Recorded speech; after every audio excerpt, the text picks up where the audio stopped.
Eddie's $1 Million Cook-Off, let's go! I've really been hyping up myself to watch this movie so far just because for some reason I've told myself that it's gonna be really good, and you know what? I wasn't disappointed. Eddie's $1 Million Cook-Off follows Eddie, a kid who is the best baseball player on his Little League team. Although over time, he starts to grow an interest and fascination with cooking.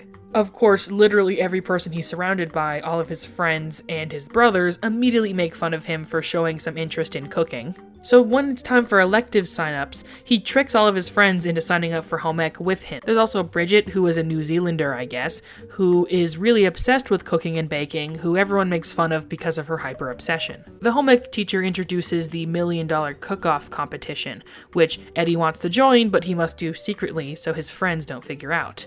There's a food fight, he makes a purple sauce, it wins, he gets in the competition, and now he must decide whether he wants to attend the final baseball game or the $1 Million Cook-Off competition. This is High School Musical before High School Musical existed. Clearly Disney Channel finds that there is like a nerve that they need to scratch at when it comes to kids having multiple interests. High School Musical is of course the most popular, and I think the one to tackle it the best. Maybe that's just because I like musicals, so that's why I feel that way. But Eddie's $1 Million Cook-Off doesn't really succeed as much as next movies in the list are going to. But I shouldn't judge it for that. Overall, it's a very fun movie, and in the end, I do like that he ends up attending both events, the baseball game and the cook-off, but he ends up losing the cook-off because he only really started cooking a few months ago, versus Bridget, who is a ride or die, does end up winning. And the baseball team ends up winning without him.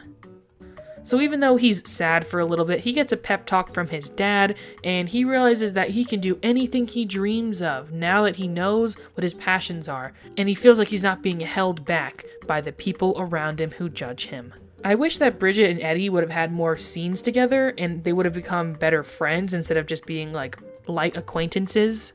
And his baseball buddies do eventually come around to him cooking, but it would have been nice if that happened a little sooner in my opinion. I felt like that part was dragged out a little bit.